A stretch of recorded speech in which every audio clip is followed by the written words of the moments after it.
and beats Pelosi. Off the wall to Harris. Harris has got Pelosi. Harris to Pelosi. Shot. He scores! Chris Pelosi! And Patra trying to drive in on that right wing side. Patra in. Scores! Matt Patra in overtime. Billis took it right off his stick. Sends one through. They score! First career goal for the Bruins draft pick, Donald Billis. Back to the blue line. Cowan has it, looking for the return feed. Cowan lets it go back to the point. Shot! Those were without all of their World Junior guys for that against Simon Fraser. BC played him Sunday. Good pass ahead. There's Yelvik. He scores! Didn't need an exhibition. Will come up with this. Ross Schwab flips it out to center. Now McKinney gives chase with Harrison. Harrison to the backhand. Score! A deft touch. Watch out. Nelson steals. Walks in. Scores! 6-2. Jackson Nelson has the hat trick. In Crosby line. Padula wins that battle. Now he's going to waltz up.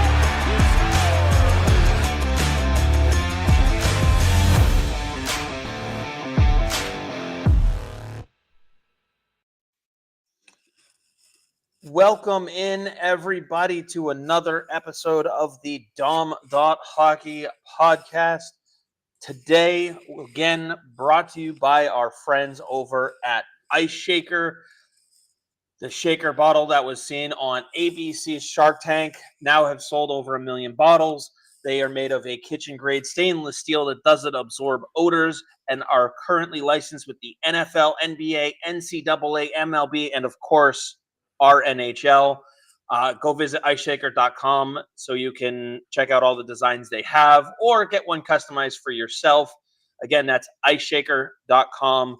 I am thrilled to welcome in the one, the only Dom Tiano. Dom, we still get the side profile. I know you had a busy day, so it doesn't look like you were able to quite get all the screens set up the way you wanted, huh? No, I'm really pissed off today. And there's a Boston College is playing in half an hour, and I'm going to save that to watch after we're done here. That's a fair thing to do. I think I will. But I am having a bad day. Do you want to hear about it? I will definitely want to hear about that. Okay. I do have something funny that you pointed out to me, so we can definitely get to that too. At least there's a good laugh for it. Yeah. Okay, so I bought a watermelon today because I love watermelon, and came home and took a slice, and it was seedless. And that really pissed me off because I like the seeds to see how far I can spit them. So, and then, I'm sitting here, I'm checking Twitter out, getting ready for the show. And somebody had tweeted out that the Bruins are not carrying any extra players on the road trip. I thought, fine.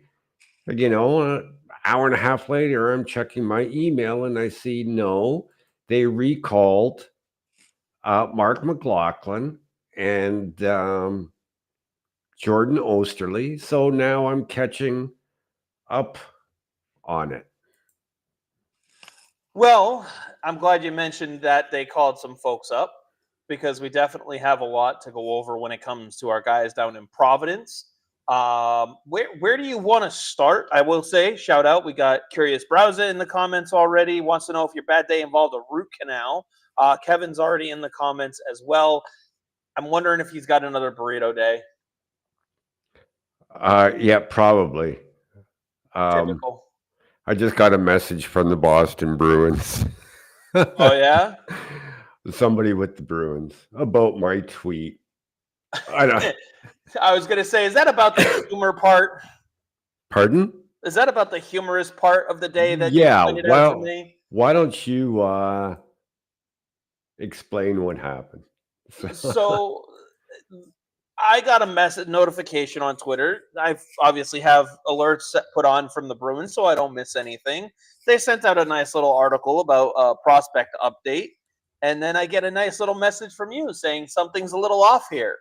I at that moment went in to click it and scroll all the way to the bottom, and there's a paragraph on Reed Dick. For those of you who have not seen our show before, Reed Dick is no longer a prospect of the Boston Bruins. I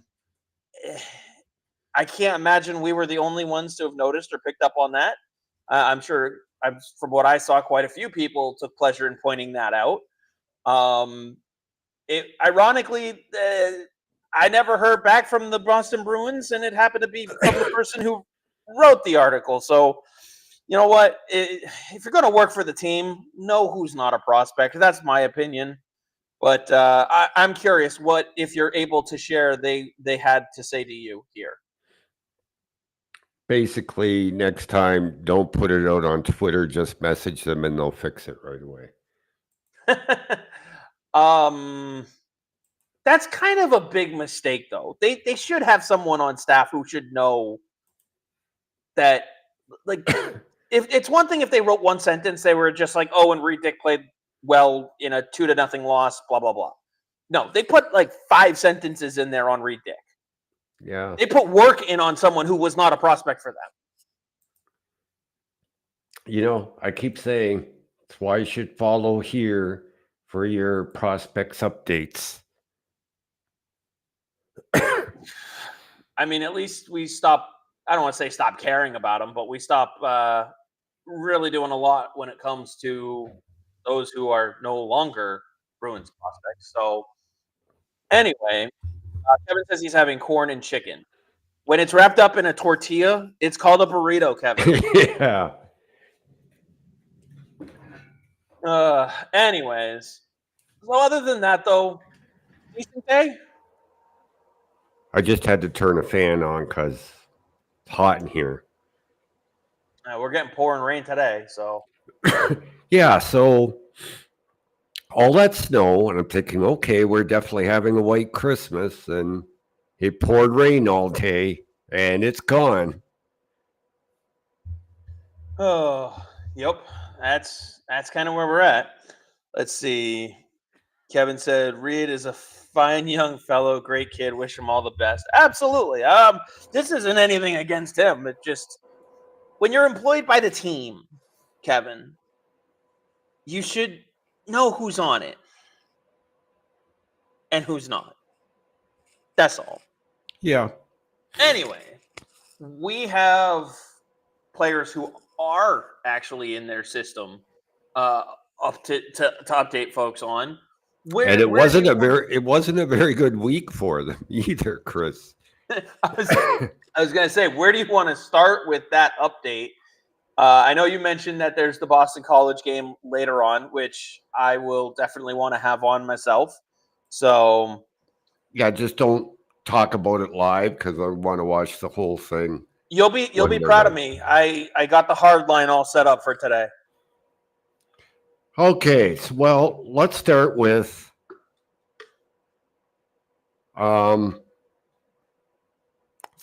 Miami and Casper Nason because they and he are having a really, really tough time. They played Friday and Saturday, lost both of them. 10 in a row now, Chris, that they've lost. And Casper Nason is without a point in all 10 of those games. Now, here's the thing. He started the season out on fire. I think he had 6 points in his first 8 games. They have failed to win a game in which he does not register a point.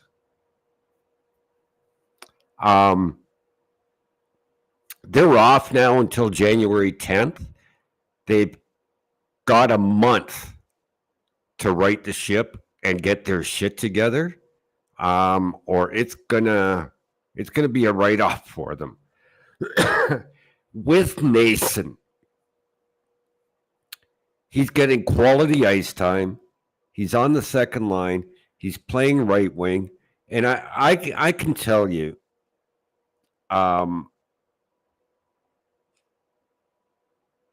that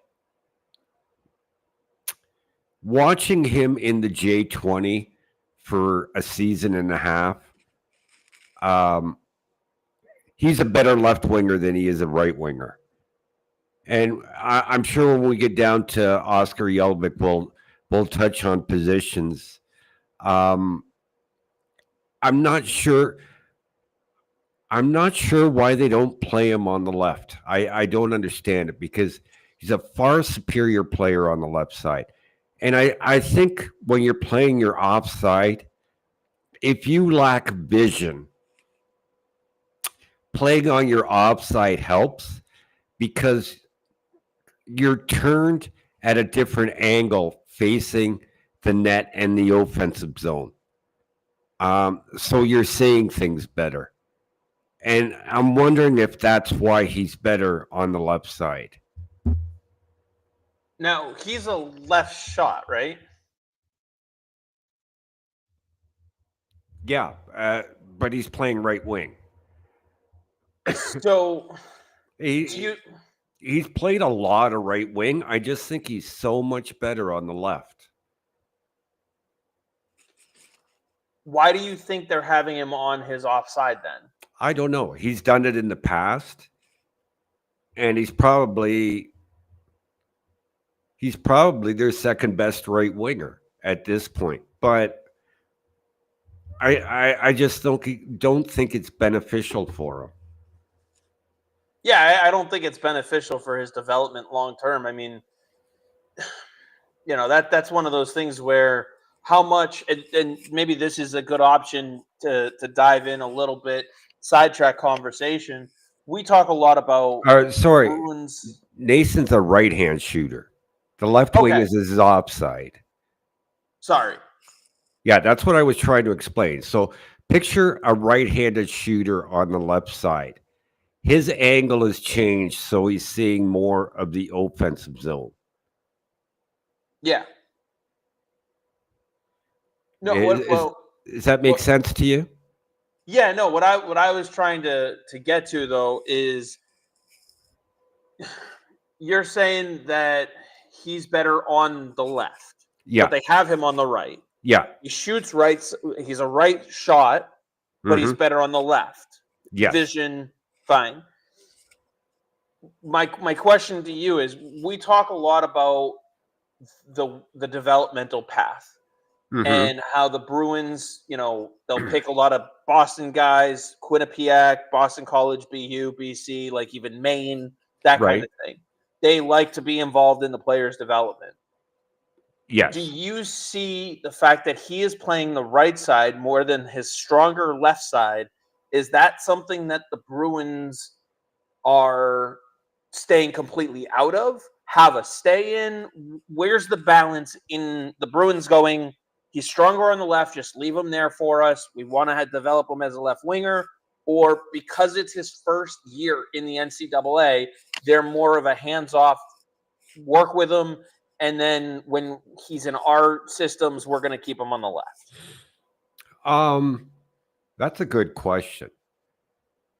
I think when you're talking teams like Boston College, Quinnipiac, UMass,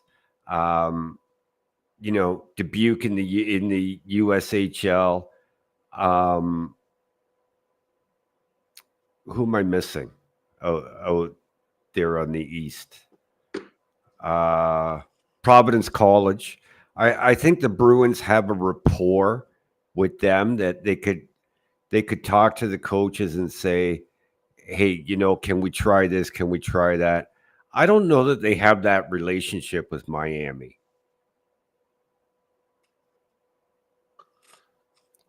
Right?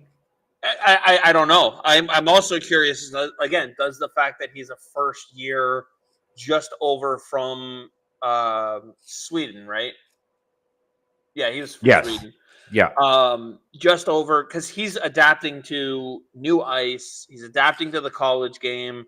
He's, he's a 7th round pick, so clearly not one that was heavily sought after by 32 teams around the league. Right. So do you think it's a little bit more of a just let him worry about the basics, get him used to the environment, you guys deal with that stuff, and then as he develops, we can get him back on the strong side, because that isn't usually something, correct me if I'm wrong, that's not something that just poof leaves a player's game. The vision and that kind of thing. No, well, obviously as you get older, but I look at his start. Like I said, I think it was 6 points in 8 games, and he was dominating. I don't know what happened. I think to get him out of the funk and maybe help the team out is to move him to the left side. That's his bread and butter. That's his strength. That's where I want to see him. That's where I watched him for a season and a half in Europe, is playing his offside.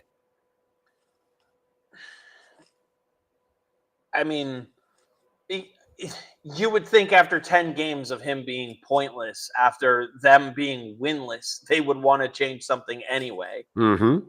You would think, but nothing's changed. But Nothing's changed. Maybe they need a coaching change. But let me ask you this. What did you think of him going to Miami to begin with? What were his other options? Well, I'm sure if the Bruins stepped in and pulled some strings, he could be at UMass. He could be at BC. He could be at Providence, maybe even Quinnipiac. You know, I'm sure the Bruins had a lot to do with Kostadinsky getting into BC next season. Yeah, that's true. That's true. Let's be honest about that. I don't know. It is curious. I mean, it's not like it's been a bad program. I've never really followed the program that extensively, so I don't know. I can't speak to what it's like. Let me see if I can pull up other. I'm going to try and pull them up to see what their roster currently looks like as far as other draft picks. Because if other NHL teams are looking at them, then they're doing something. Let's see. Oh, he's the only drafted NHL player on their roster. Mm-hmm. I knew there was either going to be just him or maybe one other one. That does make it a lot more interesting. Although I am noticing 1, 2, 3 other Swedes who are on this roster. 1, 2, 3 of them are forwards, including Nason. So I'm wondering if the Sweden connection may have played a little bit of a role there. It might have, but I don't think he's benefiting from being there. I don't think so. I mean, considering the performance of these other 2 Swedes, like I don't see much here. One of them's a third year. He's got 2 points in nine games. Like, yeah. Yeah, but maybe, like you mentioned, though, he's a 7th round draft pick, so the chances of him hitting were slim and none anyway. So, I definitely don't hate what we've seen from his game. Like you said, when he's on his stronger off wing. I mean, with the Bruins, you've got him as long as he's in college, right? mm-hmm.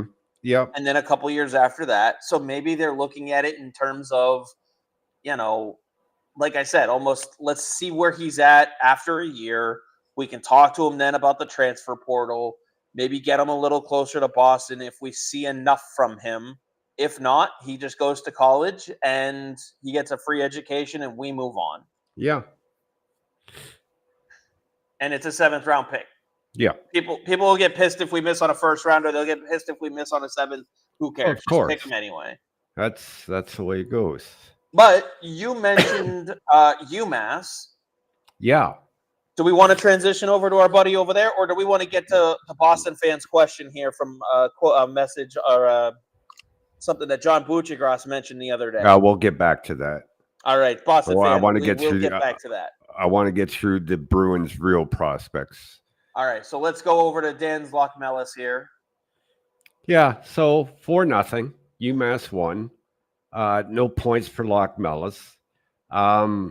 16 games, 3 goals, 12 assists, 15 points on the season. Leads all UMass forwards in plus minus. So we know he's doing it at both ends of the ice. Here's the thing with Loch Mellis. There's a lot about his game to like. We've often spoken about his international experience and how that's helped him. One thing I'm disappointed with him this season, he doesn't shoot enough. And it's like Pavel Zacha all over again, right? Because he's got a good shot. So he's born to be a Bruin. Exactly. He's got, I think, 26 shots on net, and he's tied for the second fewest amongst the forwards at UMass. But his shooting percentage is fairly decent at 11.5. Thoughts? I mean, when you have it's kind of the chicken and the egg, you know. If you have a good shooting percentage, you want someone to be shooting more. But is it because they have fewer shots that they're being more selective and getting better shots that they have a high shooting percentage? Like, I mean, at the end of the day, you're in college. You're still trying to make pros. Shoot the puck if you're able to get it in. Like, be a little bit more selfish. Yeah, especially. This is gonna sound like I'm dunking on the guy, but you're at UMass Amherst. Like, you're not at Boston College. You're not at BU. You're not at Quinnipiac. You're not at like UNH or UMaine. Like, you're not at the University of Michigan. You're at UMass Amherst. Mm-hmm. A quality program, nonetheless, but not one of the elite programs. You need to stand out.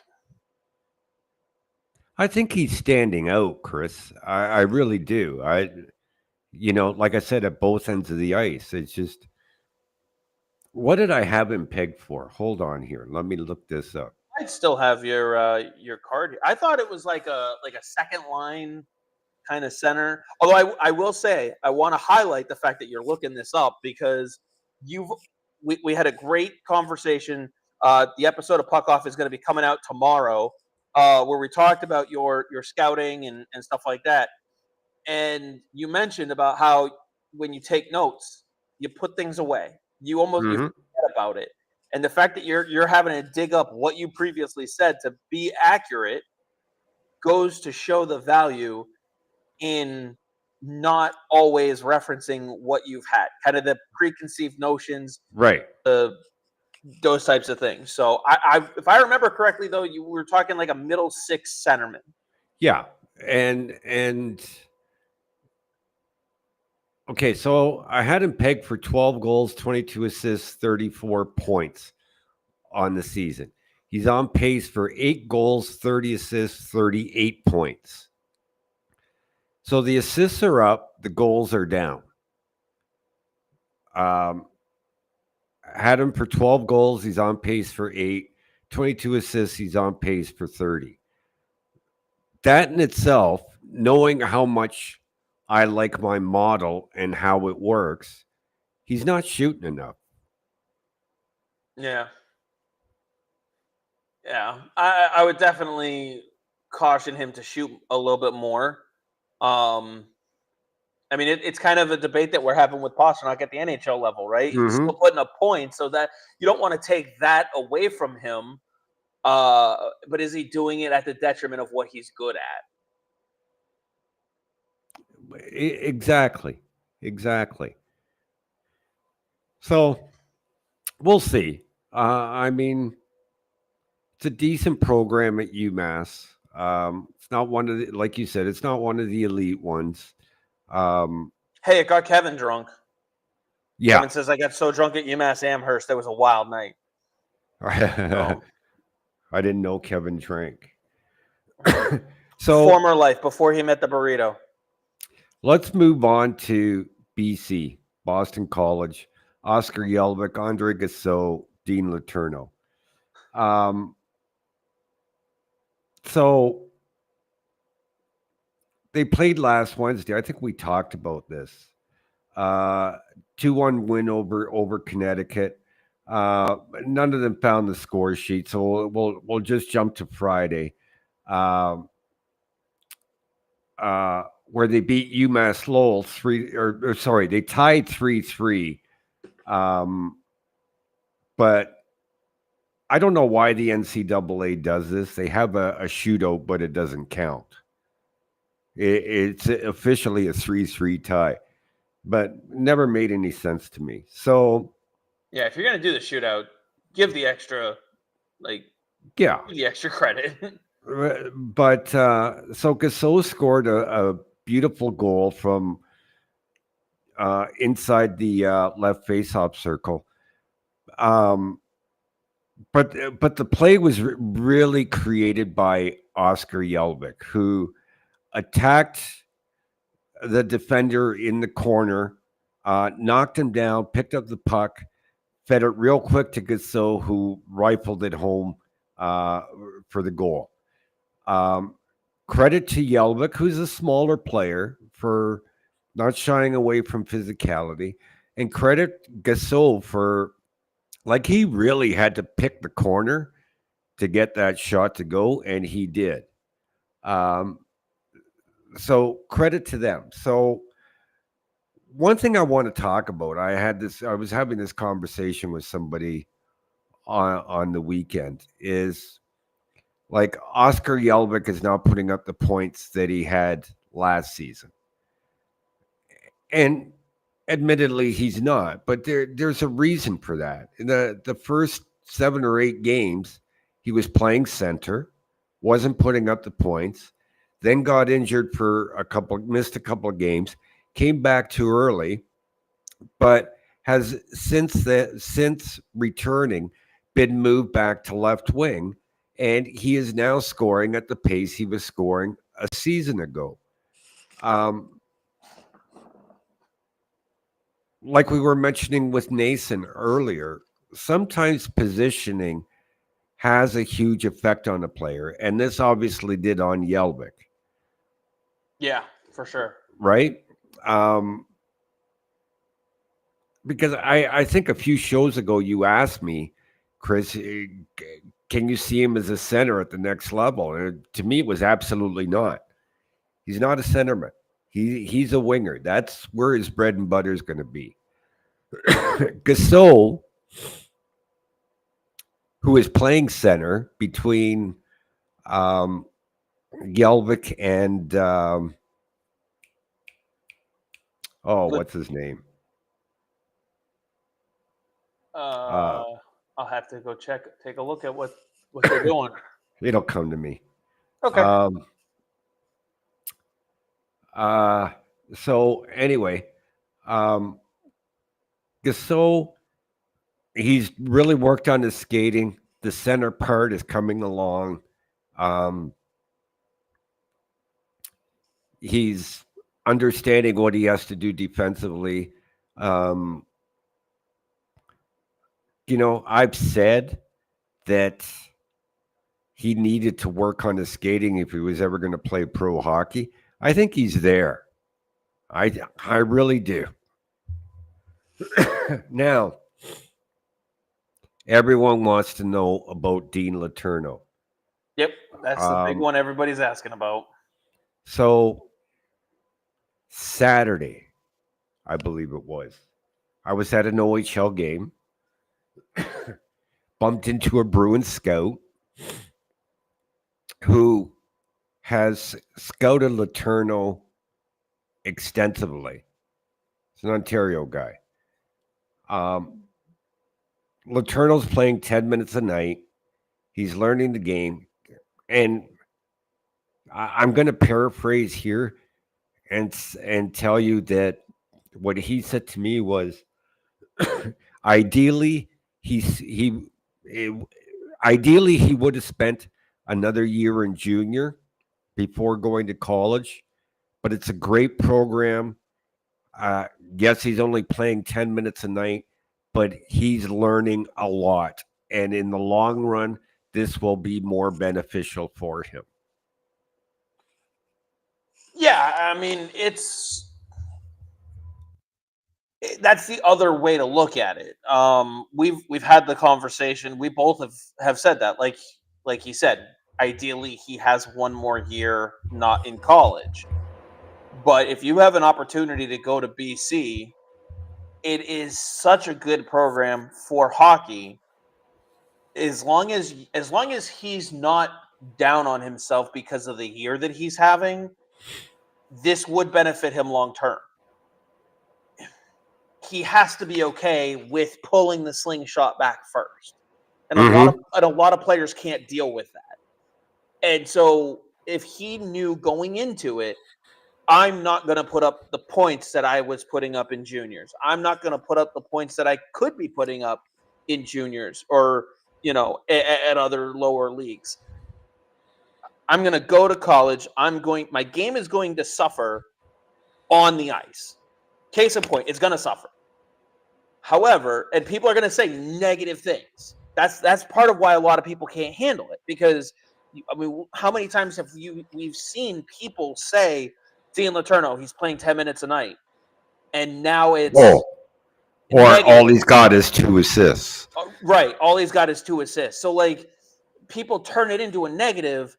As long as he has that mindset of, I don't give a fuck what these people are saying, I'm learning this, and I'm learning this, and then in year 2, because of my size and my ability and my experience in practice, yes, we're talking about practice, it matters. And in year 2, I mean, he's got the ability and the talent to be the top line center at BC as a sophomore. Yeah, he will. And is by curious browser has a question there.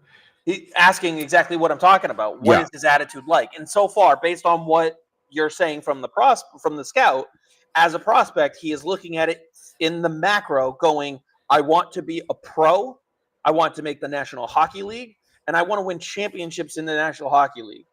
This is a step back now for a much bigger step forward later. Right. And I think there was an interview done with his coach saying how coachable he is, how he's doing all the right things in practice, and that he understands and knows his time will come in the future. Absolutely. A couple comments in there too about Kevin's drinking career and Curious Browser's drinking career too. I'm just ignoring them. I know. I'm just letting people know we are still looking at the comments. Just not much in here worth our going over and discussing. But always love to see the conversation in there. So, with that though, was there anything else that you wanted to add on any of the other guys over there? No, I think we covered them. I want to get to Jake Schmaltz because I was going to say he's next up. This is an enigma. Like, we've seen him bounce around from everywhere from the fourth line to the second line with North Dakota this season. When he moves up, he puts up points. Now, 2 goals, 6 assists through 17 games is not a lot to write home about. But he's doing that when he's moving up in the lineup. When he's down on the fourth line or the third line, he's there in a checking role. So he's very good defensively. He's actually excellent defensively. He's excellent on faceoffs. And I'm still stuck going back to a year ago. What I was saying a year ago about him is I don't know that that's enough to get a contract. Like, I wish we could see him play second line steadily, because Jake Schmaltz in his first year with North Dakota and back in the USHL put up points.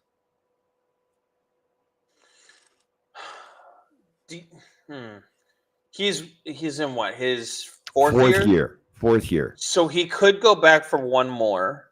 He could, but then he becomes a free agent. I guess. I mean, if you're Boston, what do you want to see him do? If you're Boston, from that perspective, do you want to see him go back for one more season and then maybe try to offer him a contract? Do you offer him an AHL contract and then say earn the other half? I'd hate to give up on him, Chris. I would offer him an American Hockey League contract, not an NHL contract, and say, okay, listen, we understand that the last 2 years with North Dakota, you weren't given the opportunity to play in an offensive role. So here's an AHL deal. Show us what you can do. We'll give you the offensive opportunities. And if it works out, you can earn yourself an NHL contract. If not, then, you become a UFA and you're free to go sign any place else. That's the way I would deal with it. Yeah, a 1-year American Hockey League contract. Yeah. Like approve it. Yeah. He'll make 75, 80 grand in the American Hockey League doing that. And, But there's also the opportunity for him, too, to be noticed. I mean, look at a guy like Parker Wotherspoon when he was playing in the American Hockey League. Mm-hmm. He wasn't playing for Providence. The Bruins saw him as an opportunity, and because they saw him so frequently, I believe he was with Bridgeport. Yeah. And so because they saw him so frequently, he got an NHL job. He got a second contract out of it. So for right now, where he's at in his career, that's what he's got to look at. I mean, I don't see 31 other teams looking at this kid going, we have to have him. They would be looking at him going, American Hockey League contract and earn it. Yeah. So that's where I am at this point with him. For me, I wouldn't be offering him an NHL contract. But he screams the type of player who can do it because, to your point, he's put up points before. He excels when he's with higher level players, but he's great on faceoff dot. He plays all over the lineup. So, he's kind of like a Chris Kelly who can find the back of the net. Yeah. I don't know. That's where I mean, somebody would really have to convince me to sign him to an NHL contract, and I just don't think that's possible. I take a lot to change my mind. I don't think anybody could convince me. No, I'm not saying he should. That's my opinion. Real quick, Curious Buzz asks, Boston typically picks in the middle to late rounds. Does the Providence system do anything different to move that middle tier player along to compete at the next level? And if not, should they? No, they should play the exact same system that the NHL team does. I think the question is directed to specifically the player. For instance, does someone like Casper Nason, for instance, have a different developmental path from the Bruins than, say, Dean Letourneau, who was a first-round pick, 7th round versus first round? And I think the answer that more applies is more or less every player's path and every player's they pick players that they project to fit the system that they run under the current coaching staff. This is part of why when people sit here and say that the Boston Bruins need to sell everything off and do a complete and total rebuild, you really don't want to do that, because the players that you do have in your system have been drafted and the development has been started because of what you already have. If you start dealing away McAvoy, Pasternak, Swayman, and so on and so forth and tearing it down, you literally have to trade and get rid of anybody in your system who has talent. Yeah, I mean, that's what a rebuild is. Exactly. So, anyway, that's a different conversation. You want to move on to our good friend Beckett Hendrickson? Yeah. So Okay. really we could talk about rebuilds all night and all day. So really surprising. So Minnesota, now 15-2-1 on the season. Shut out Michigan twice on the weekend. I believe it was 6-0 and 4-0. No, 6-0 and 2-0. Again, Hendrickson. I love his energy. I love his work ethic. His will to compete is top notch. He had an opportunity for a couple of games to move up and play on the first line or second line and put up some points. Then this weekend he was moved back down to the third line, not really getting a whole lot of ice time, and he's having trouble with production on the third line. But when he's on with the skilled guys, like you were mentioning earlier, Chris, he's able to play with them.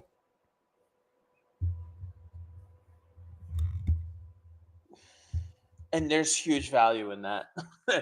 I know our good friend of the show, Court Lalonde, has made this comment about Danton Heinen before and how much losing a player like that can hurt the team. Yep. I mean, I'm not trying to bash a player like Morgan Geekie, for instance, but who would you rather have on that top line this year? Morgan Geekie or Danton Heinen? Last year, Heinen, Zacha, Pasternak worked a lot better than what we're seeing out of Geekie, Zacha, Pasternak. They're just different players. Heinen sees the ice, plays the role differently. He's okay to defer and play a different style. He can fit that. Geekie doesn't do it as well, and we're seeing that difference. How does that relate to Hendrickson? If he's able to play with the higher end guys, there's value in that. Even if he himself is not the point producer. Well, the thing is with Minnesota, he's low on the depth chart. I mean, the team is 15-2-1, right? Yeah. He's not going to get top line minutes unless there's an injury, which is what happened. His turn will come next year. Right. But what I'm saying is, in general, he's a first-year freshman. If he can do that now, he's already showing value. Mm-hmm. And he's another one, middle-round pick. What was he, fourth-rounder? I believe he was fifth and Pelosi was fourth. Okay, I know those are the two that you always wish were swapped. So doesn't matter. They got them both, but middle round pick, basic. And fourth, fifth rounder, we're talking a pick the difference of 30 some odd picks. Anyway, point being, if he's already showing that right now as a freshman, he's 19 years old. He has the ability to jump into the lineup. There's going to be more value that he's able to add in the future as his role progresses. There's something to be excited about here. Yeah, I'm excited about Hendrickson. I'm not saying he's going to be a top line or even a top six forward, but I'm excited for him as a third line left winger. I really am. And if he's a third line left winger who can move up into your lineup like a Danton Heinen can, like that's what Danton Heinen is. He's a third line left winger. But if an injury occurs, you can slide him up into that spot and he will not screw things up. If that's what Beckett Hendrickson is, he is a solid NHL player that you want to have. Yeah, two totally different types of players. That's why I don't do player comparables, because they're not even close to the same thing. I'm talking about the... right, but one's a pro, one's a not. Anyway. You know, doing it at the NCAA level is not the same as doing it at the NHL level. I agree with you. I'm just Right. saying if he has the ability, if that's an ability that he's able to maintain from the Right. double A to the AHL to along with his ability to shoot the puck, move the puck, and skate and all these other things, if that's something that also translates through, that's going to help carry him to each of those next steps. That's where I'm getting at. I think Hendrickson is more of an energy guy.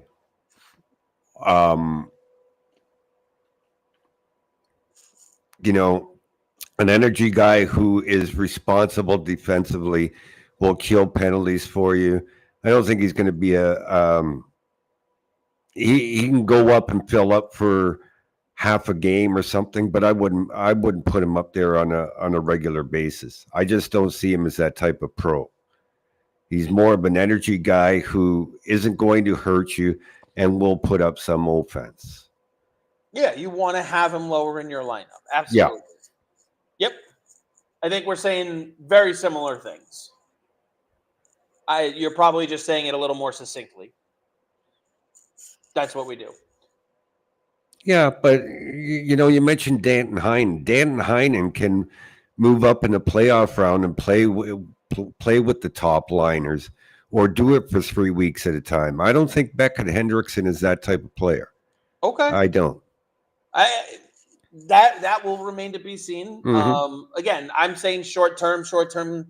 I guess you're saying is a little bit less time. I wouldn't want to do that with Danton Heinen on a year-long basis, but no. But I wouldn't want to. In some instances, you're forced to. So, but I agree. We've got to see more from him. But I like what we're seeing so far, and that's where we agree.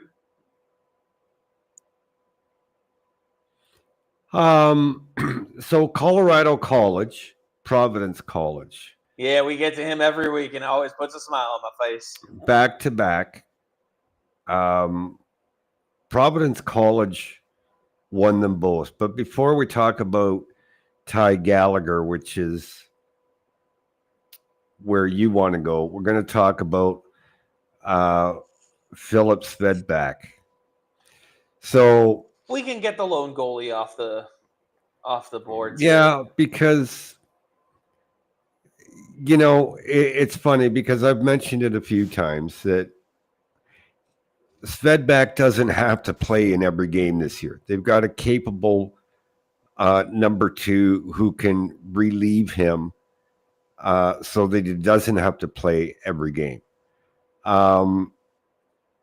So Friday, Providence won 4-3. Svedback stopped 29 to 32 shots. But here's the thing. He won that game in the third period when Colorado College was throwing everything possible at him, and he stopped 19 to 21 shots. Wow. In the third period. There was 29 in the game, 32 in the game. 21 came in the third period. That's the Philip Svedback that we need to see. Yes. And he was so good, they decided to play him back-to-back, and they won 5-1 on, I believe it was Saturday, the rematch. 22 or 23 shots he stopped. So he faced as many shots in the third period as he did the whole next game. And he was totally in there. You couldn't fault him on either of the two that got past him, but total control. And I'll tell you, with the way things are going with Bussy, although we'll get to Bussy in our Providence segment. Yeah. You got to hope that Svedback hits. So I'm glad to see, because going on last year alone, I wouldn't have offered him a contract. Yeah. Based on last year. Last year was definitely a dip for him. That is absolutely for sure. Seeing how he has been this year, he's And it's funny though, because we say he had a step back last year, but he had a 232 and a 900 save percentage. Mm-hmm. So But it like, was a step back. yeah, the performance, the way he looked was a step back. And you got the stats in front of you. How many games did he play last year? 35. 34, 35. 34 the year before. So 34, 35. He's played 12 this season. He's already played 12 this season. But it's funny though, because his save percentage dropped from 909 to 900 even. His goals against went up from 218 to 232. And now This he's year, at 228, 922. I was going to say, his save percentage is what stands out this year, 922. Mm-hmm. So,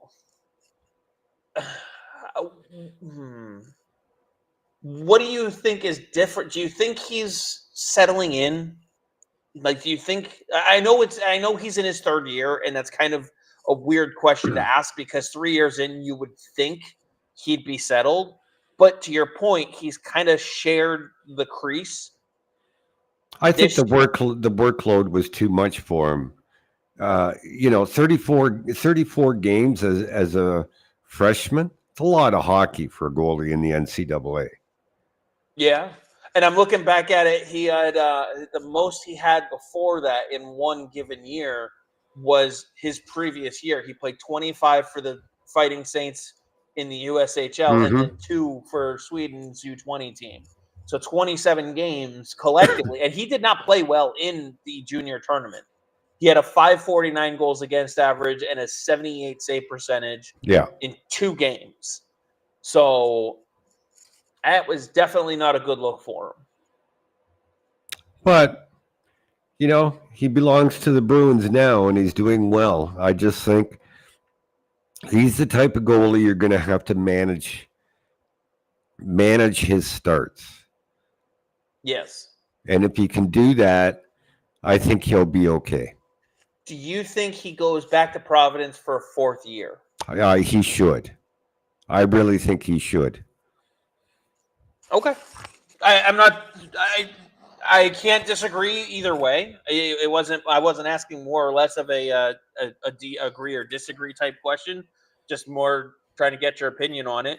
I can see validity on both sides of it. So I wouldn't mind seeing him go back though.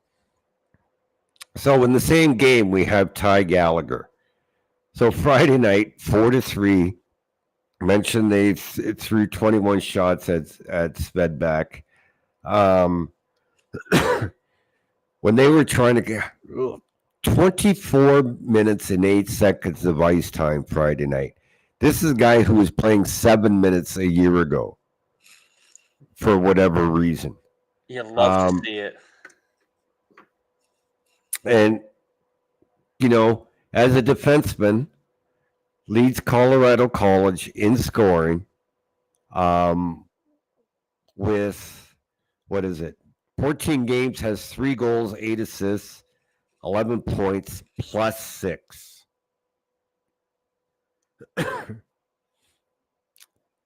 He's a workhorse. And this is a 7th round pick or 6th. 7th. When I first saw him at camp a couple of years ago, he was one that I talked to you about, and I said there's something about him that I really like, and I couldn't quite put my finger on it. It's his drive. He wants it so bad, and it shows in the way he does drills in development camps. It shows the way he practices, and last year not a good year, but he saw the opportunity, and now this year he is running like hell with that opportunity. He is doing what he needed to do, sticking out like a sore ass thumb, and this is a defenseman who has no qualms about shooting the puck. No, I mean, I liked Gallagher of a couple of years ago. Last year was so hard to get a read on what was going on that really you had to write the year off. I don't know what the coaching staff was doing there with him, but The proof is in the pudding. I really hope to see him in Providence next year. And I think he's playing his way into a contract this year. I think so too. And that makes me super excited because to see how he was 2 years ago, how he was at camp this year, like this year, I think I mentioned it to you when I saw him at camp this year. I said he is determined to put last year behind him. Oh, And- I think so. Absolutely. And when I said that, it was you kind of gave me that we're gonna find out. And this is the find out part. Yeah. I mean, if it had to be today, I'd offer him a contract. Absolutely. I don't know why Kevin is saying he likes pudding, but the proof is in the pudding, Kevin. So a couple other comments in here we are going to come back to. We definitely want to get through some more of the rest of these guys here. Let me see. Next up would be Chris Pelosi and Elliot Grunwald. yes, over at Quinnipiac. Yeah, won a pair of games over the weekend. Both, I believe, were 3-1 scores. I don't think either of them registered a point. Here's the thing. Grunwald is still 18 years old. One of the youngest players in college.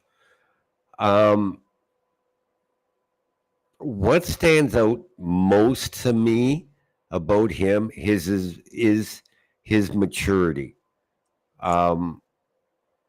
Maturity in the way that he plays the game. You can see why the Bruins moved up to pick him. The signs are there. It's just going to take him some time. He's a project.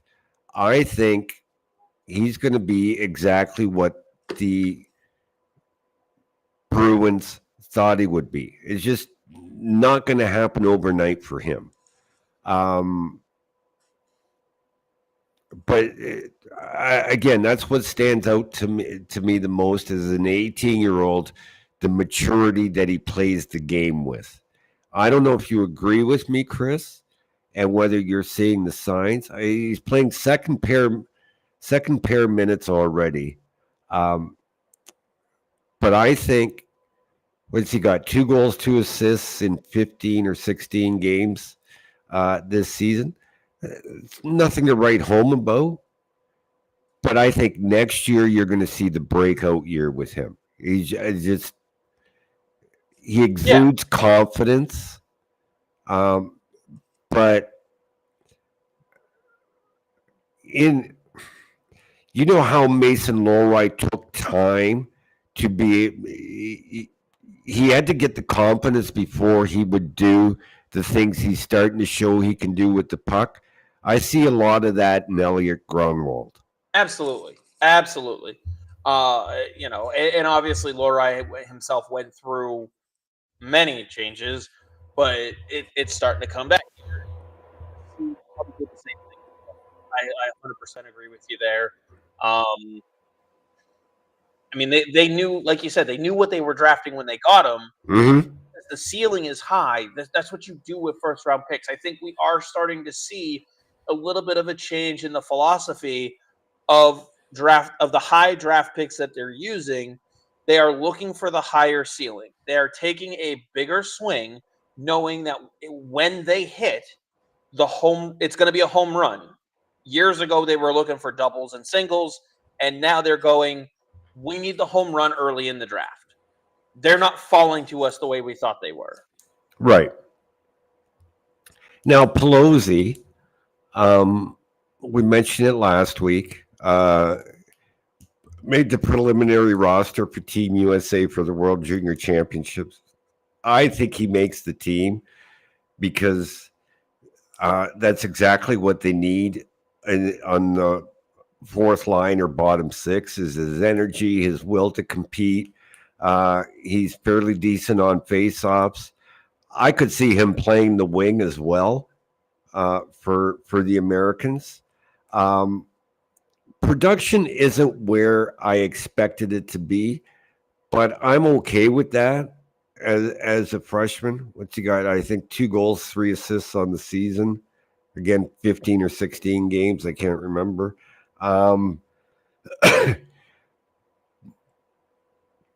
and Hendrickson are similar in a lot of ways, even though one's, well, I guess they're both natural centers, but Hendrickson's mostly played the left wing.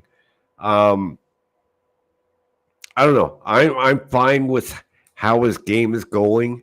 I hope he makes the World Junior roster. I think he will, and I think he's going to be very effective for the Americans with his style of play. Yeah, I think.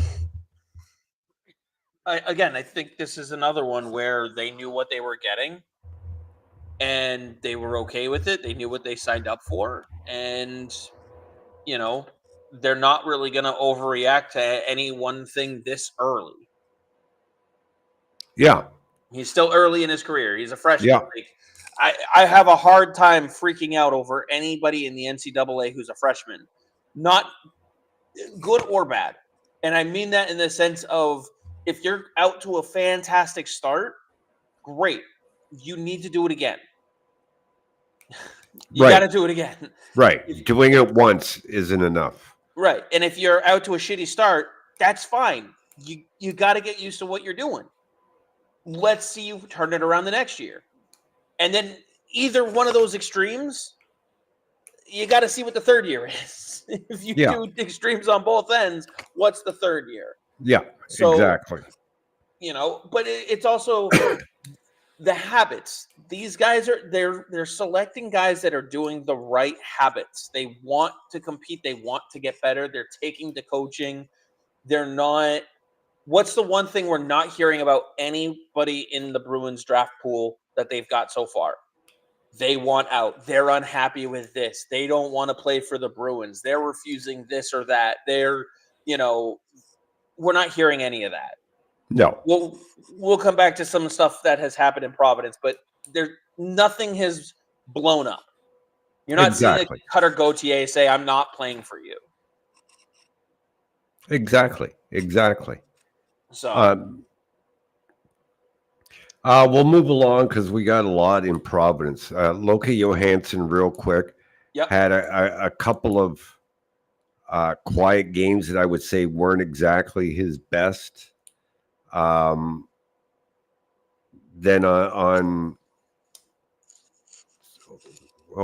missed Ryan Walsh. We got to get to Ryan Walsh too. Ryan Walsh, Mirenberg is still out, right? Yeah, but Johansson had a bounce back game on Sunday.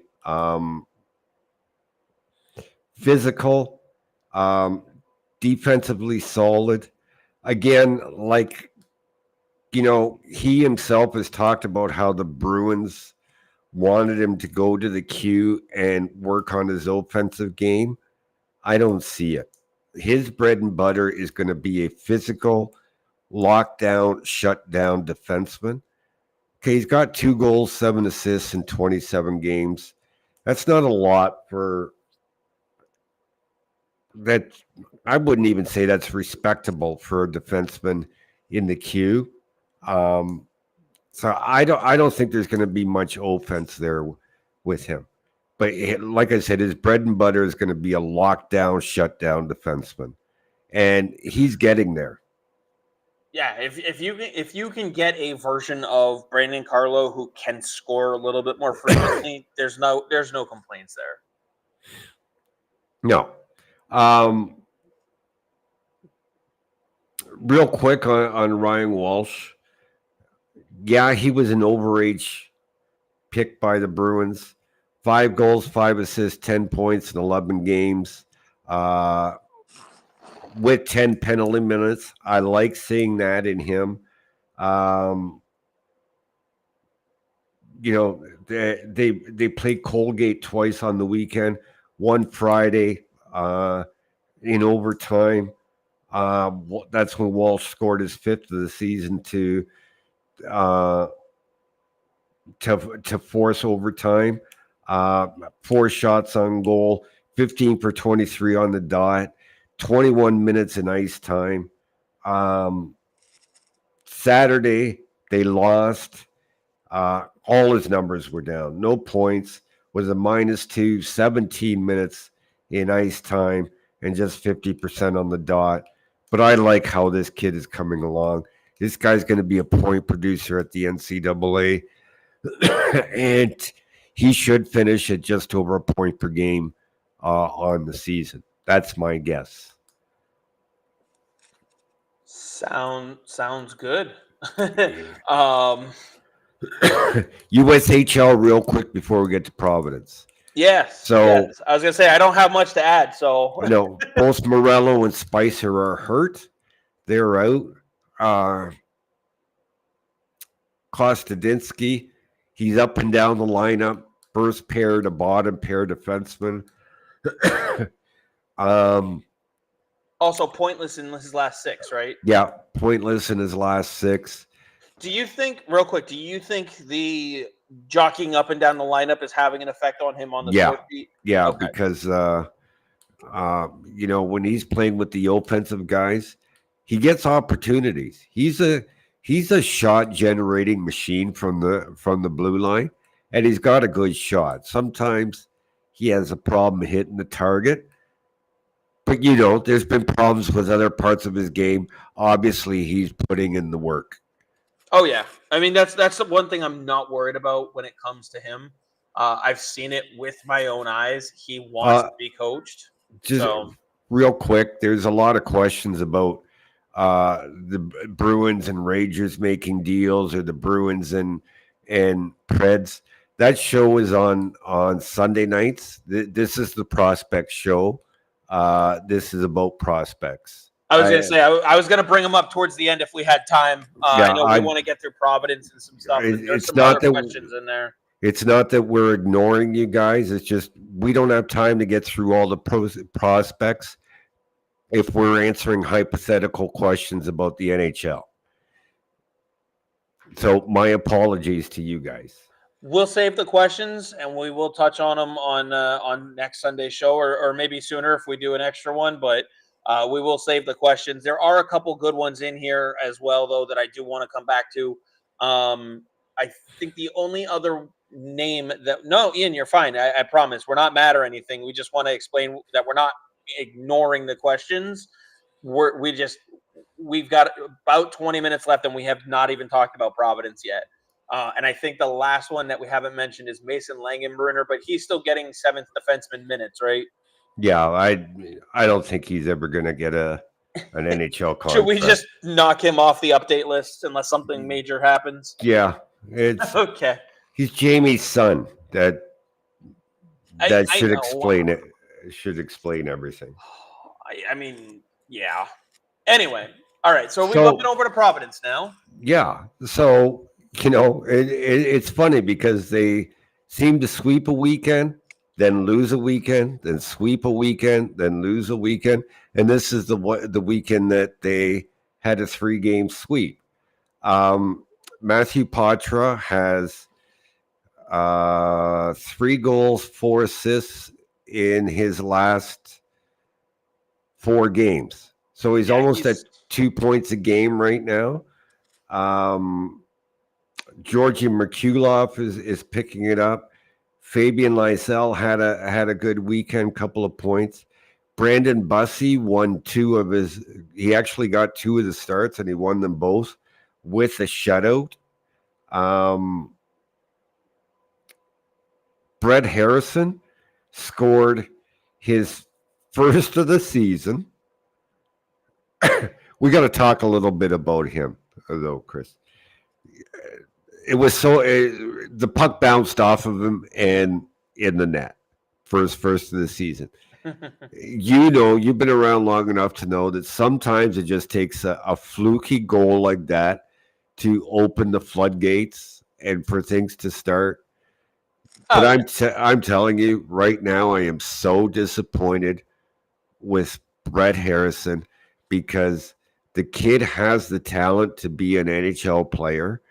He just lacks the drive and the compete to even be an American Hockey League player. Yeah. Do we know what his contract status is? He's got one more year after this year. Oh man. I honest to God, I'm seeing if I can move on from him and include him in a deal while there's still any semblance of value there. Again, I don't think he's there's not any. I was just saying, I'm not sure. I think he's the guy that you throw in so that it's not future considerations. Ian, you're asking if Boston does business with New York, do they do business with the Preds? Like, he's the kind of guy that you throw into a deal to try to get a deal completed. Whether it's with the Preds or with the Rangers, you don't really care. Yeah, I just don't see any value there. I don't think any NHL team sees any value there. Why would they want to pick up the contract? Unless they believe something can be there. Tell you one guy we got to really talk about as well is Mason Millman. Yeah, I know you've liked him. Well, I've known him from his days in the Ontario Hockey League, right? But there's that bias, Dom. 2 helpers on Sunday. I think he had a goal on Saturday, and I can't remember Friday if he got on the scoreboard. But I'm telling you, he's let me see if I can find it here. Millman. 9 games, 2 goals, 3 assists, 5 points, 4 penalty minutes, plus 3 since he's been called up from Maine. Because remember, he started in Maine. And my friends at Bench Rates, I don't know if you guys follow Bench Rates, but they put a value on a player, what they've earned of their cap hit at this point. And Mason Millman right now is at $490,000, and he's on an AHL contract. So this is a good. Real quick, just to promote Bench Rates the right way, that is what his salary would be at the NHL level. Right. So right now. So he's getting where he's at. He's a AHL, ECHL tweener, and he's playing to a level that's the equivalent of $500,000 NHL player. Right. Just to make sure people understand that comparison. Right. So this is a guy that if he continues like this, you sign him to a deal at the end of the season. Just as a comparison, let's use Fabian Lysell. I have his bench. It's probably not his most up-to-date bench rate number. 294,000. Yep. Okay, that's the one I have. So they're getting more out of Millman. They're getting more out of Millman right now than they are out of Lysell. And also, to put it in a different perspective, Jordan Osterley was at about 550,000. Yeah. And he's now playing top pairing minutes with Charlie McAvoy. Obviously, that's not a long-term solution there, but that puts in perspective what Mason Millman is doing. And he's what, 23, right? Millman is 23, yeah.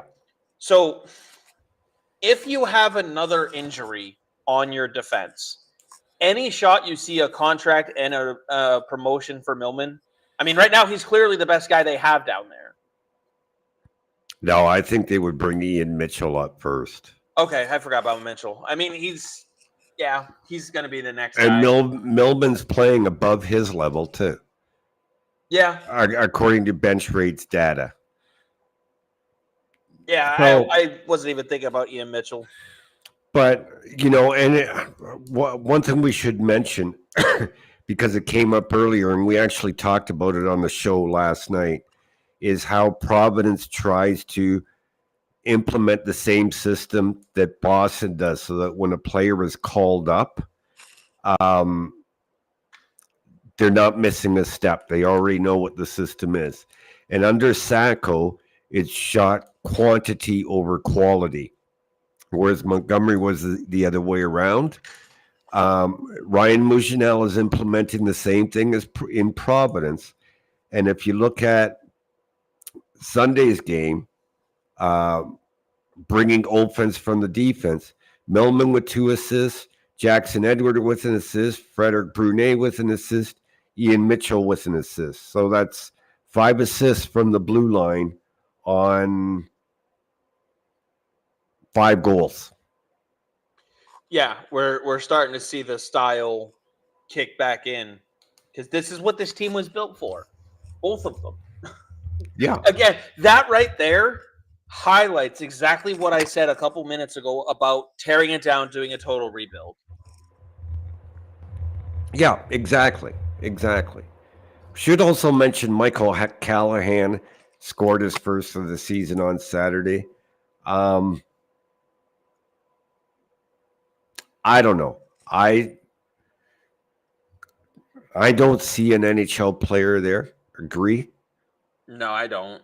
I agree with you. I don't see an NHL player there. Unfortunate, because he's a good kid. Oh, yeah. I mean, I don't look at any of them and say, bad person. That guy's already gone. He was here for like 48 hours. Yeah. A long time ago, and we don't talk about him. Everybody else, I mean, even Brett Harrison, I don't like the compete level, but that doesn't make him a bad person. I wish he had half the compete level of Ty Gallagher, of Trevor Kuntar. Yeah. That would be nice. You have an NHL player there. Yeah, he played, what was it? I think 2 games on the left side with Matthew Patra. Yeah. And Patra couldn't get him going. The funny thing is, once Harrison was taken off that line, Patra got going. Yeah, he's an anchor at this point. I will also point this out too, because I'm surprised the name didn't get mentioned when I talked about Millman getting the contract for a potential call up. That question, I'm surprised no one threw the name Billy Sweezy at me to counter that, because I want to point out, as great as he was in training camp and to start the season, he still has only 2 points. Mm-hmm. In, what is he at? 23 games played now. According to the bench rate statistic. No, he's played 28. I think he's played every game. Oh, has he? Yeah. So he's at 28 or 29 games. According to the bench rate statistic that we were talking about, he is playing at under a $40,000 level. Mm-hmm. Again, that is 10% of Mason Millman. I believe he's 36,000 and some change is what I have. Yeah, I believe next to Jeffrey Vale, he leads the team in penalties. Don't quote me on that, but he's pretty close, I would think. Joseph Abadi is up there as well. Looks like Kuntar, Tufty, and Pitlick are up there, but the names I'm seeing are Vale and Sweezy and Abadi. They're all kind of, even Callahan has 18 according to your chart that I'm looking at. Oh yeah, why don't I just bring that up? I'm just looking at your chart. So he's got the 3rd most penalty minutes. Either way, 1 minute less than the body. I'm not that worried. I'm not worried about 1 penalty minute. One of them was cut short for a body or whatever for Sweezy. Anyway, my point is everybody wanted him at the top of the year to be on the roster. He was playing so well. Well, he's not anymore. This proves If this doesn't show you that they know what they're doing a little bit better than Twitter, I'm really glad Don Sweeney doesn't, crowdsource his roster decisions here. Let me throw something at you, Chris. I may have mentioned this last night. Maybe I didn't, but I'm curious to get your thoughts on it. So when you look at guys like Trevor Kuntar or Brett Harrison, John Farinacci, to a lesser extent, Fabian Lysell, Riley Duran, I guess we could throw him in there. And then on the blue line, you look at the guys like Fred. I know they're trying to bring Jackson Edward along slowly. Yeah. But I'll include him in there, like Brunet and Edward and Ryan Mast. And there's only one S in Jackson Edward. Yes. Something that I know that has bothered you. Yeah. And the S is in Jackson, not Edward. Exactly. Anyways, yes, with this group of players, sorry. So, you know how they're all rotating in and out of the lineup? Yes. Is the roster in Providence too large to be developing the players like they should be? And let's say on defense, it's going to get worse. How do you take Mason Millman out when Alec Regula is healthy to go? How old is Regula? 22? No, 23, I believe. Okay, so they're both 23. See, this is one of those things where it's all in the system. And I don't mean the on-ice system. I mean the off-ice, what am I looking for? The environment of the team. Mm-hmm. Because if you look at someone like Tyler Pitlick, Patrick Brown, Jordan Osterley, those are all guys, they are all 32 years old, and they all have a place in the American Hockey League. And if I'm not mistaken, Patrick Brown's wearing this C down in Providence. Yes, he is. So the culture of Providence is being put forth by Ryan Mougenel through Patrick Brown. Fair to say? Yeah, that's fair. So the culture that you're looking for stems from what you want it to be up top. In Boston, earn your spot.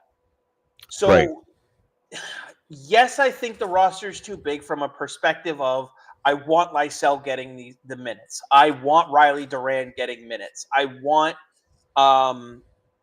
Jackson Edward to get the developmental minutes. I want them to get those minutes because they push someone else out of the lineup. You mentioned it. How do you pull Mason Millman out of the lineup when Alec Regula comes back? If he's playing like this, the simple answer is you don't.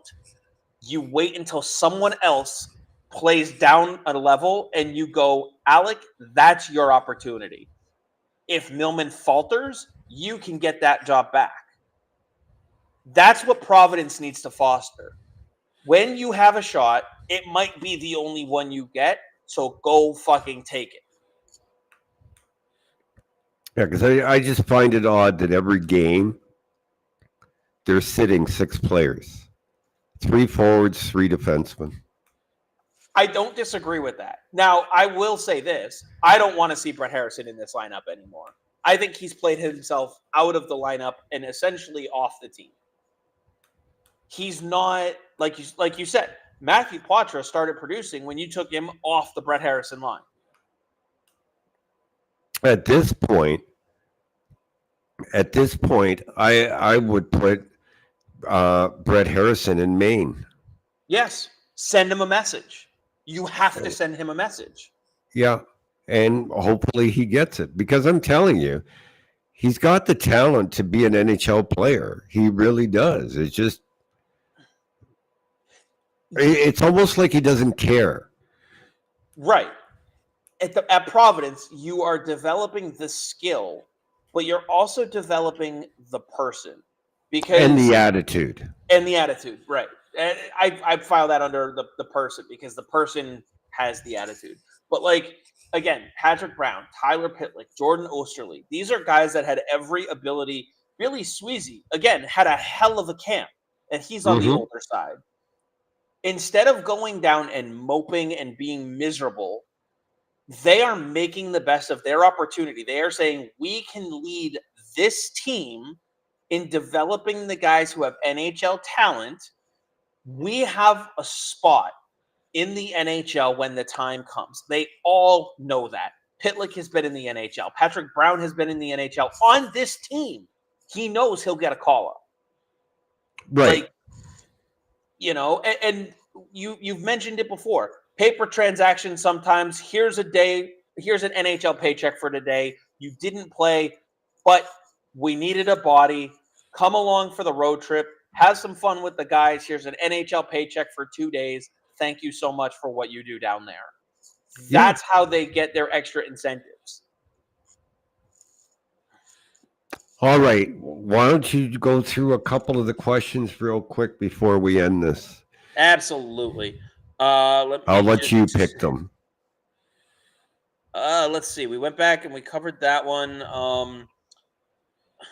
We'll just fly through some of them. Quick thoughts here. Thoughts on Marchand trade rumors. I don't believe any of them. Neither do I. Ian was asking about the Avalanche and Sharks trade, sending Mackenzie Blackwood to the Avalanche. They needed goaltending, so it's only going to help them as long as Blackwood can stay healthy. I think Blackwood's a capable NHL goaltender. I really do. Always thought he was. Me too. I've always thought highly of him, and his biggest issue has been staying healthy and injuries. Yep.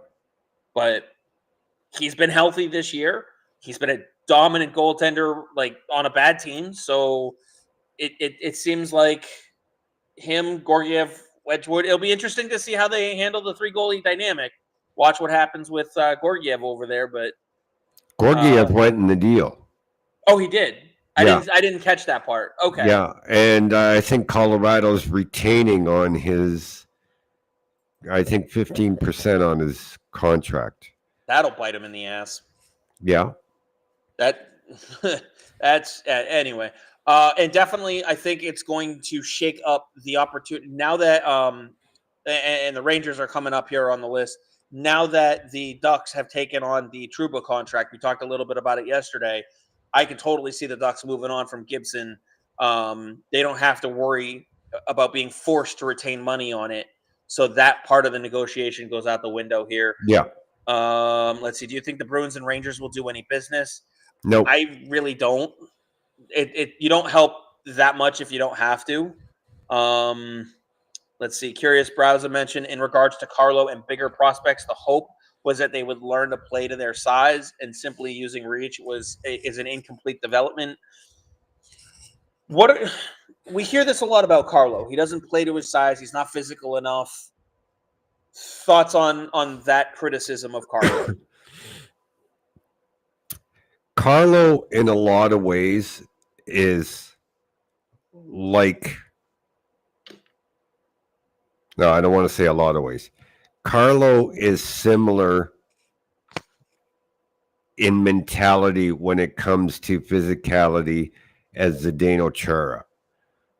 We all know Zdeno Chara Chara often spoke about it.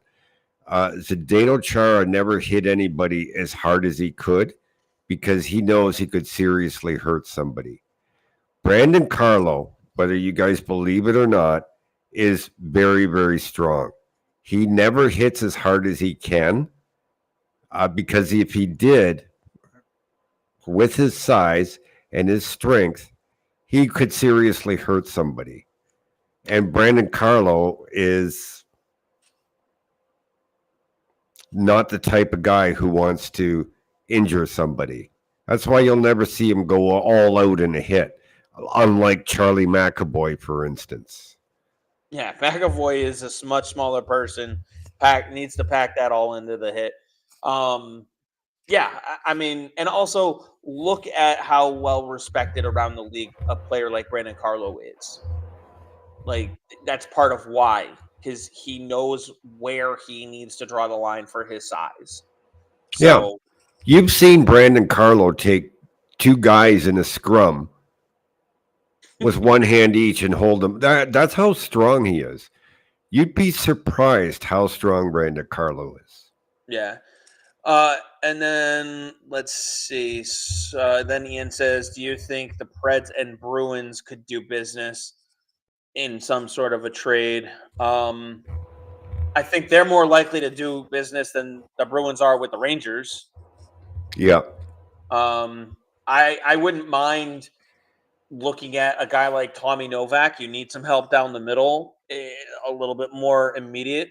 But you do have Matthew Poitras, so it's kind of a give and take. Like, why would you give up Matthew Poitras in any deal unless you have a big piece coming in and you're able to fill in with a guy like Novak as well? It just, you're talking about a big, what's considered a quote unquote hockey trade, and I just don't see that happening for those two teams midseason. I think Boston wants to see what else they can have play out under the new coaching system. And I honestly don't think you're going to see anything till just before trade deadline. From Boston, you mean? From Boston. Unless there's a serious injury, like they can live without Hampus Lindholm right now. Yeah. I don't think you're seeing anything till a lot closer to trade deadline. Yeah, I think you'll hear Boston in on some names. I think Don Sweeney, now that his Four Nations face-off roster is put in there,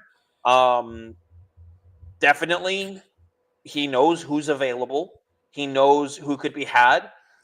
He's going to be looking at top six wingers. But again, right now, is Geeky perfect for that wing position on the first line? No, he's not perfect for it. You can improve there. But he's not costing you games right now, and the shift in coaching has got him going a bit. So for now, it's not the same pressing need that it was 2 months ago or a month ago. And I will also say this, and I wrote a big article about it last trade deadline. Bruins fans need to be careful because every year, if there's 30 players on a trade board, I don't care if it's ESPN, TSN, Sportsnet, or my mother that makes up the board. If there's 30 names on the board, the media is linking the Bruins to 28 of them. Don't believe it. Don't believe it, because 99% of it is clickbait. It's just to get you to read the damn articles. The Bruins are not in on 28 of 30 players on a trade board. Never have been, never will be. Yeah. I think the shining example of that, who had the Tyler Bertuzzi trade up until it happened? Nobody. No one. Who had the Orlov deal? The Orlov and who else was that? Hathaway. Hathaway, thank you. Who had that deal before it was submitted to the league? Nobody. That's not how Don Sweeney operates. He doesn't do this, I'm going to drop a trade name out there. Like, any article mentioning Brad Marchand, don't click on it. That's what they want you to do. If this team was dead fucking last in the division, then you might have a conversation. You might have a conversation. It would have to be known that he wants another cup over staying in Boston. Otherwise, it's nothing. So, anyway, with that, it's a little after 8, Dom. Yeah. It's past my bedtime. I got a hockey game to get to. We got a hockey game. We have a hockey game to get to. And I want to thank everybody for tuning in. It's been another fun episode of the Dom.Hockey podcast. In this case, brought to you again by our friends over at Ice Shaker. Check them out, iceshaker.com. Again, you can get yours customized if you don't like any of the logos that they have from the NHL. Obviously, as you see here, MLB, NCAA, NBA, NFL, They have some WWE ones, wrestling ones. They got a shit ton over there. So check it out. They've already sold over 1 million of them. And did I tell you who founded the company, Dom? No, You're familiar with the National Football League. no. Hate football. Infamous Patriots tight end Rob Gronkowski, one of his brothers, who also played in the NFL, founded the company. They went on Shark Tank, and they got offers from all 5 sharks, but they took them from Mark Cuban and Alex Rodriguez.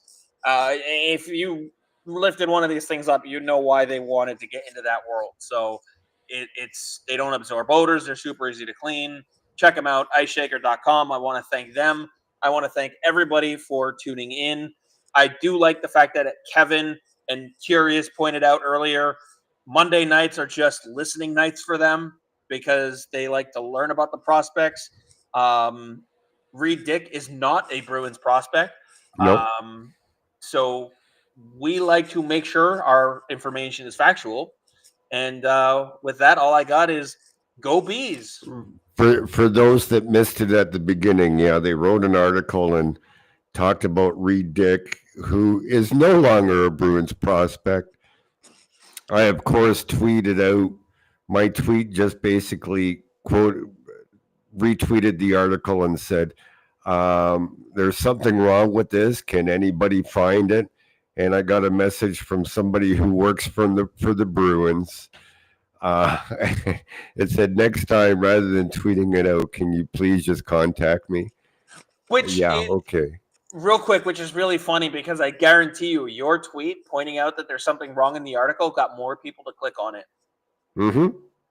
So please don't get us more clicks next time. Yeah, and if you're on YouTube, please give us a like. And if you want to subscribe. But if you like the show, please give us a like. That'll help us out a lot. Yeah, I don't want to bore everybody and beg everybody, but y'all know what helps the algorithms: likes, shares, comments, all that stuff. We enjoy doing this, but hopefully you enjoy it enough to just give us that little help there, or a review if you're listening to it as a podcast, whether it's through Apple, Spotify, all the places. Yeah, with that,